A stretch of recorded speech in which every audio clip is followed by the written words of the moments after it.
What is up, everybody, and welcome to the second episode of Room Talks. This episode is going to be just by myself. I'm not really going to do the horoscope and all that stuff. I think I'm just going to get straight into the topics, honestly. I wasn't going to make this podcast, and honestly, I don't know if this is coming out on Wednesday because my internet has literally not been able to upload a simple YouTube video, so I doubt this is going to come out because these are kind of long. So, whenever you're seeing this, it still will be this week, just probably not on Wednesday. So, whatever day it is, I hope you are having an amazing day, no matter what time it is. But today, this episode is strictly about Demi Lovato. And I just want to first say congratulations to her. You know, she's now getting married, and I hope that they are happy. I hope that he treats her like the fucking queen that she is. But since this episode is dedicated to Demi Lovato, I thought that I would finally retell the story of why I'm so obsessed and in love with this woman, and kind of like how it came to be. So, first of all, we'll start with some updates. One, she changed her Twitter name back, finally. Again, she's getting married. She's been happy. D7 is on the way. If you don't know what that is for non-Demi Lovato fans, that's her 7th album is about to come out. We don't know when, but hopefully within the end of 2020. What else? I mean, she's happy, she's healthy. I couldn't ask for more. So I guess we'll go back. But first, something else I want to point out. If you are squeamish to suicide or dark, like, childhoods and just, like, really fucked up stories, I would not listen to this. Because this is about to get real depressing real fast. I'm going to try to tell it as clear as possible. So we'll start by saying I do not remember anything as a kid except for this story. I have little memories, but this I can remember so vividly, and I don't know why. And sometimes I think to myself, why is it so clear? It almost seems like it just happened. And I think it's because it was so, like, traumatizing that it stays in my brain. But I don't know. So we'll tell it like it is. So when I was younger, I grew up in Decatur, Georgia, which is the hood. It's the ghetto. It's pretty shitty down there. Well, it looks great now, but back then it was really shitty. A lot of crime in my neighborhood. So, growing up, I have a black father and a white mother. Well, my dad's mixed. So I'm mixed. I identify as black, even though I have the pigment of Casper. But anyways, basically, I got bullied a lot as a kid because of my skin color. Shocking, right? But yeah, I got bullied a lot. I did have friends, but most of them were, my friends are pretty dope. I'm gonna name some friends that I had. So there was this black girl and her little sister named Janice and Jessica. I can remember them. And then I had this Mexican friend named Lucita and her brother Bo who lived above me. There was this Chinese girl who I cannot remember her name. There's two other girls who were like my best friends, but I will not name them because they don't deserve to be named. And when I'm famous, I hope they remember me, and I'm gonna fucking shit on them. I fucking hate them. Anyways, and then you have my ride or die best friend, Sididra, who I still talk to today. Other than that, there was like guy friends that I had, but I honestly don't remember their names because they were kind of my sister's friends more than mine. But either way, the people who were in school were popular. My friends were kind of popular, but they weren't like, the school popular girls. So my whole school, I was the only white kid. Well, me and this girl named Chabalita, were the only white kids in the school.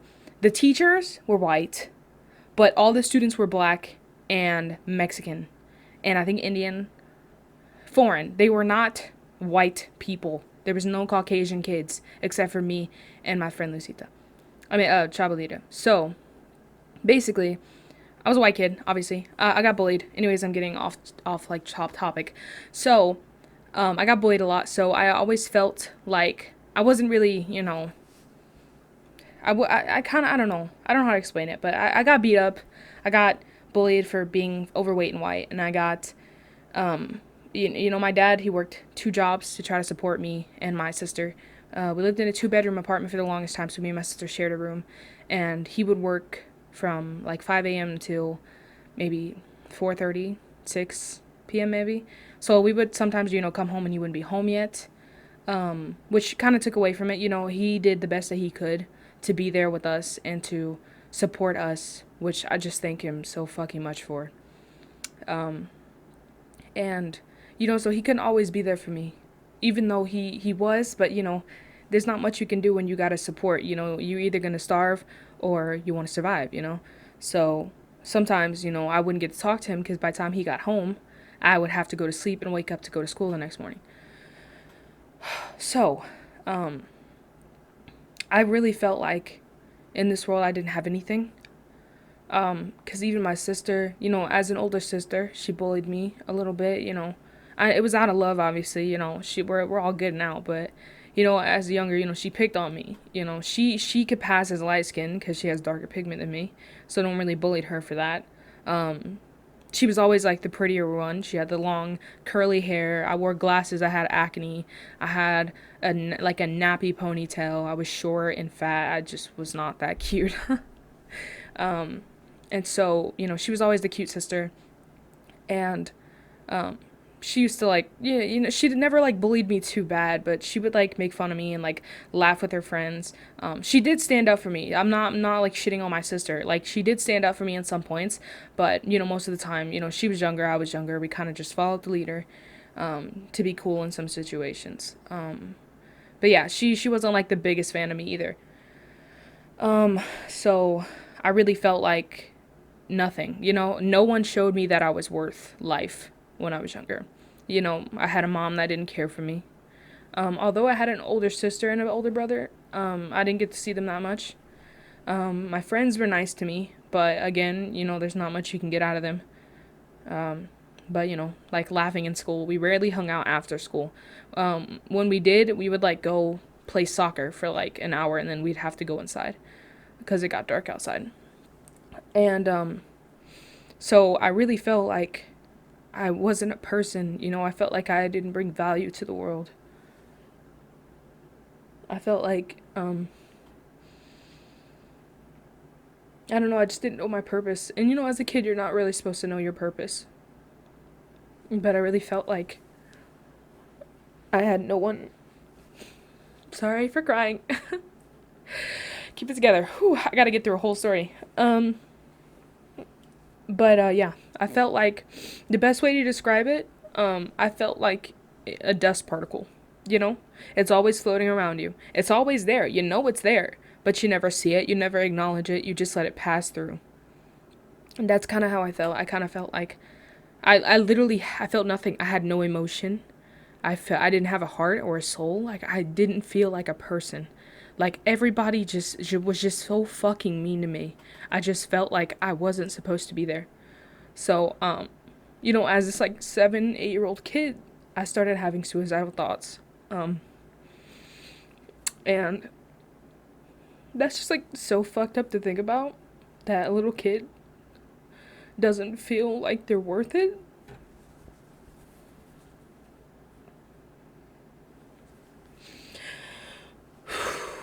So, I, well, I thought about it a lot, doing it, and then one night, it was like 7, it was about 30 minutes before I had to get inside, and I thought, well, this is the night I'm gonna do it. So in the back of my, street, there was a really long hall, like a really, really long street that had like a bunch of trees, so, like I said, I was in a rough part of the neighborhood, and this was like Friday night, maybe Thursday night, something like that. I know I don't know. I think it was Friday. It was like after school Friday, and my dad, I think, was working late. I don't know. I think he got home early that day. I think he got home like 5 or something, and I was outside until like, fuck, I don't know. I came home, and I put my book bag down, and I went straight back outside. So, anyways, I I went to this hill and um, people would drink and they would fly down the back of my neighborhood because they wouldn't care. And there was literally dents in the sidewalk and broken signs and tore down trees for how many accidents would happen. We would have literally a few accidents a week in that back area because of how many drunk drivers would just drive down there. And so I thought, well, that's the best way to go. So I stood on the sidewalk, and to play it off to make it seem like I wasn't trying to kill myself, I would pick up these yellow daisies, these yellow dandelions. They're like little weeds that you find outside everywhere. And that's why that flower means so much to me now. But I picked one up, and then when I saw a car, I would run in front of it, and I would go to the other side of the street and just pretend like I was running across to pick up a flower. And I did that a few times. And, a few cars missed me. I tried maybe about 4 or 5 times until this last one. And it was a white pickup truck. And I mean, it was probably going 60 down the hill. And I took one step into the road, and my whole body froze. And I felt like something was grabbing me, like on my hand. If you could picture this, okay, I had my left foot in the street. My left hand was kind of like holding the flowers in the forward, and my right hand was like behind me, and I couldn't move, and I felt something like hold me on my hand. It like grabbed me back, and I was like jerking forward, and I was like, why can't I go? And I didn't know what happened. And then the driver passed me, and I just stood there. I just didn't know what to do. And then all of a sudden everything kind of just like went silent. It's like the whole world just stopped. The driver was just like gone. And hold on. But yeah, the driver was like gone. The whole world was like quiet, and I heard this song play in my head, and it was I'll tell you what the song was later, but it played in my head, and I just immediately smiled, and I didn't know why. I didn't know who or what this song was. I mean, I searched up on the internet. I even heard the words for the song, and I searched them up, and it was nothing was found, and I didn't understand it for a long time. And right after the song popped in my head, and I like froze, and I backed up, my father texted me, and he said, I just ordered pizza, come home, let's play some games. And then he was like, I love you, like, come home. And obviously my dad tells me he loves me, he does that, but I don't know, it was just like the way it was written. He had never texted me. I don't know, it was just really weird. It was just very, very weird, and it almost just made me feel like, damn, maybe I am worth it. Someone loves me, and I knew that. But it just like reoccurred in my brain that I was worth something, and that someone loved me. And so I went in, and after that day, I didn't remember anything. I don't remember doing the car thing. I mean, I never had another never had another thought of thinking I wasn't worth it. I actually gained so much fucking confidence that the next week that I went to school, funny story actually added on to that. I had so much confidence in myself that next like coming up week, was Monday, I jumped the kid who bullied me at school. I literally beat her ass at the bus station. Like the bus stop at the top of our neighborhood, I kicked her ass. And we got on the bus, and her mom had to drive her to school because she didn't want to get on the bus with me. Because I jumped her ass, and all of my friends were at that bus stop, and they were just rooting for me. And I felt fucking amazing.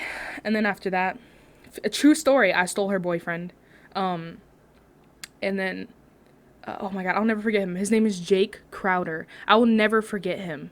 Ever. I don't know why, but he was like the sweetest fucking person in the entire world. Like, if I was still like in the straight mind state, and I didn't like take, well, I was young. I didn't really care about boys or boyfriends and all that stuff. I just did it because, I took that bitch's boyfriend. I didn't even like guys like that. But he was one of the sweetest people. I don't even know where he is in the world right now, what he's doing. I hope he's amazing. But he was so fucking sweet. So shout out to Jake Crowder. I doubt he will ever remember me, but a shout out to him. But anyways, so yeah, and then I kind of just forgot. That's all I remember of childhood. I don't remember school. I don't remember anything. And then a few years later, a song came out, and for some reason I didn't know where this song meant. I just didn't know where I heard this before. But the song came out, and it was Heart Attack by DEMI Lovato. And I just sat there, and I was like, where does this song come from? And my heart dropped. And the world froze for me. This was, I think, my first year moving up here to Kennesaw. And I was just like, I just like froze for a second because I didn't understand where I saw the song from. And then when I figured it out, my heart just like fucking froze. And I was like, that's her. That's the woman who saved me. 1 second. Yo, do you want to say anything to the podcast? You said what? Do you want to say anything to the podcast? Yeah, I do. What do you want to say? Stop doing a damn podcast and get online. Okay, I was literally actually almost done. So, Alright. bet. Alright, bye. Bye, invite me. Anyways, that was Finn. Love you, Finn. Appreciate you. But anyways, back to the story. Sorry about that little interruption. Yeah, my heart dropped, and I didn't understand why. And I just felt this overwhelming amount of love and happiness. And then I remembered. I mean, I literally, like, snapped back, almost like Raven Simone having a flashback. Like, I remembered that night. I had forgot about it, but I remembered that night, that moment. And I just smiled. I was like, she saved me. She's the reason that I'm alive right now. She took my hand and told me that I was fucking worth something and that I'm gonna be something one day. She took my fucking hand. She saved my life. And I just couldn't be more, like, obsessed with that. Like, I never forgot that day. And so, ever since that day of me realizing that was the song that I heard that stopped me, that was the face that I saw that night. Oh yeah, I don't know if I told you that part of the story too. Like, after I heard the song, like, I turned around and I just saw, like, this fucking ghost. I don't know how to explain it, but it was like a faint image of someone, and the face matched up with Demi, the song, the voice, everything. And I truly just think that she was like a fucking angel from the sky. I don't know what she was doing that day. I don't know what happened in her life, but she fucking saved my life. And, you know, ever since me finding out that was the woman who saved my life, I became obsessed with her. Because I was like, what are you telling me? Why did you do this? Like, why? And so, later on in life, I'll tell you guys a little bit of reoccurring things that happened that kind of made me feel like I was spiritually attached to Demi. So, we'll start with some off the top of my head.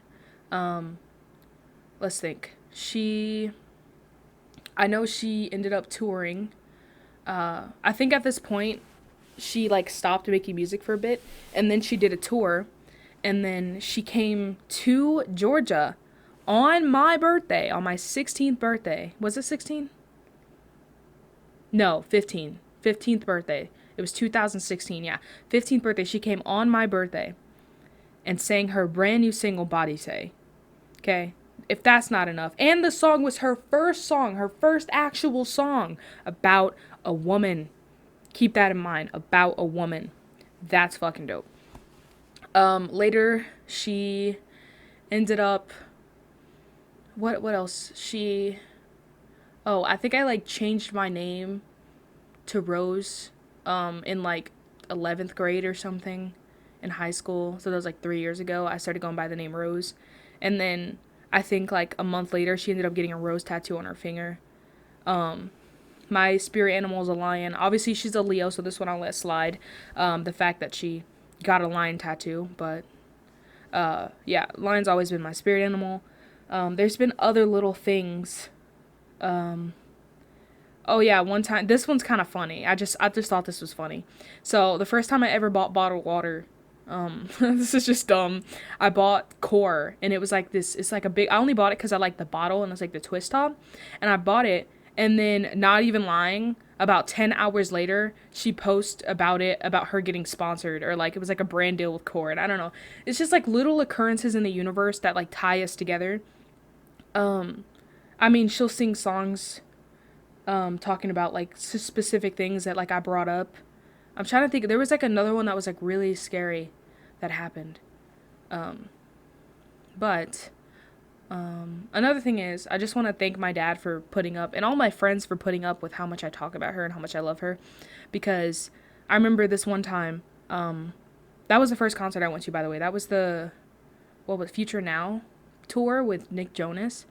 And then I went to another concert 2 years ago, I believe it was 2018, I think, and she was touring with DJ Khaled and Kehlani, and she was going to Nashville, skipping over Georgia, and going to Florida. And when my dad found that out, I literally cried. I was so sad because it was her next tour that she was doing, and I really wanted to go see her. And so my sister surprised me by buying tickets and telling me she was going to go. And then about a month before, she ended up saying, I can't go anymore because I can't skip work. And I was torn.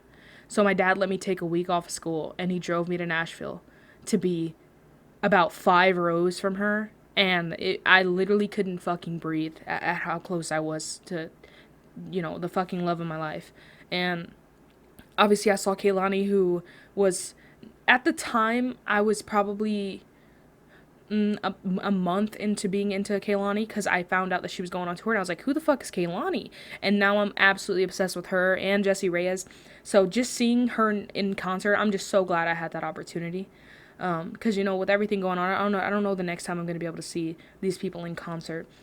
But yeah, and Nashville was fucking amazing. But other than that, it was very fun. Nowadays, I've kind of held in my appreciation for Demi. And then the only other time that I've ever felt like that depressed as a kid was in 2018 when she almost overdosed. That was probably one of the scariest moments in my life. And, my dad and my sister, everybody knew that I wanted to kill myself over that. I think my friends knew. That led me to cutting off all of my friends because no one cared. No one came up to me and made sure that I was okay, knowing how obsessed I was with this woman, how literally my life revolved around her, and no one asked me if I was okay. That broke my heart, so I cut off all my friends. I ended up actually having to be homeschooled because I was so depressed, and I tried to, off myself a few times during that, but she ended up being okay, although I was still depressed because I couldn't get over the fact that someone who meant so much to me was gonna die. And, my sister, a lot of people, came up to me and were like, how the hell are you gonna let someone who doesn't even know who the fuck you are, affect you to the point where you want to kill yourself? But the truth is, I don't give a fuck if Demi Lovato doesn't know who I am. I don't care if I never fucking meet her. I don't care if she literally wants me fucking dead. I don't care if she sends all of her fans against me. I do not give a fuck. Because she saved my fucking life one way or another. So whether she hates me or whether she's fucking in love with me, I'm always gonna have that same feeling about her. I don't care what she does. I don't care if it's controversial. I don't care if she fucking shoots a random person in the head. I'm still gonna love her. And I'm still gonna support her. And I'm still gonna be there for her. Because she was there for me when no one was. And that's fucking facts. Period, bitch. Fucking period. So if you have a problem with me loving Demi Lovato, get the fuck out of my face, because I don't give a shit about you. Just know that. And there's been times in my life where I've literally cared about Demi Lovato more than my own life, more than my own family, more than anything else in the entire world. Sorry about that music in the back. I turned on my PlayStation. I got a new monitor, by the way, and it now has speakers. So you're going to hear that while I finish up this episode. But yeah, that's pretty much it. Again, I don't know when this is coming up, but this is for all the people. And I'm going to shout out some people who have been fucking amazing right now. Carolyn, shout out to you, and Angel, for being the fucking amazing friends that you are to me. And I appreciate your support. Although you always constantly tell me that I have someone to talk to, that is my biggest issue, is talking about my feelings. So I promise you that if I'm ever talking about shit on Snapchat, it's never about you. And although, Finn, you're younger, and you don't really understand, my feelings about shit, I still appreciate you. You're still a great person. Snowy, if you're watching this, you already know I have so much fucking love for you. Even if we hate each other, I kind of hate you, but I still love you to death. Honestly, that's the people I can think of at the top of my head who has been, nonstop with me forever. And again, another shout out to Carolyn because I've known her since like what, seventh grade, eighth grade, and there's not been a day where you have questioned, my sanity. I guess you've always supported me, whether I was obsessed with someone, Demi Lovato. You never judged me for anything, and I really appreciate that, and I love you so much for that. Um, but yeah, we're gonna end the episode. So that's the story. Sorry about the crying. Sorry about the extraness, but this is the story for people who might have wanted to know why I love her so much and why I will always love her. Um, so yeah, I hope you guys enjoyed this week on the podcast. Again, don't know when this is going up, but either way, I hope you enjoyed. I hope this clears up a little bit of shit about it. This will be the last time I'm telling this story. So if anyone wants to know, I will be sending them this podcast. So yeah. Anyways, I love you all. Peace out.